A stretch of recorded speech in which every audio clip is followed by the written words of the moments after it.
ایک آدمی دو بہت اونچی عمارتوں کے درمیان تنی ہوئی رسی پر چل رہا تھا۔ وہ بہت آرام سے اپنے دونوں ہاتھوں میں ایک ڈنڈا پکڑے ہوئے سنبھل رہا تھا۔ اس کے کاندھے پہ اس کا بیٹا بیٹھا تھا اور زمین پر کھڑے تمام لوگ دم سادے اسے دیکھ رہے تھے۔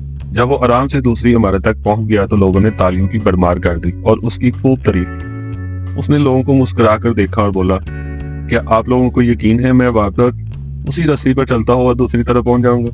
لوگ چلا کر بولے، ہاں تم کر سکتے ہو۔ اس نے پھر پوچھا، کیا آپ لوگوں کو بھروسہ ہے؟ لوگوں نے کہا، ہاں ہم تم پر شرط لگا سکتے ہیں۔ اس نے کہا، ٹھیک ہے، کیا میں آپ میں سے کوئی میرے بیٹے کی جگہ میرے کاندھے پر بیٹھے گا؟ میں اسے باحفاظت دوسری طرف لے جاؤں گا۔ اس کی بات سن کر سب کو سکتا سا ہو گیا، سب خاموش ہو گئے۔ اس سے یہ ظاہر ہوتا ہے کہ یقین الگ چیز ہے اور کسی پہ بھروسہ الگ۔ بھروسہ کرنے کے لیے آپ کو اپنی ذات کو مکمل فنا کرنا پڑتا ہے، اور آج ہم سب میں اسی بھروسے کی کمی ہے۔ یقین کریں، ہم اللہ پر یقین تو رکھتے ہیں لیکن بھروسہ نہیں کر پاتے، اور اگر ہم اللہ پر بھروسہ کرنا شروع کرتے تو ہماری بہت زیادہ مشکلات تو ویسے ہی حل ہوتی۔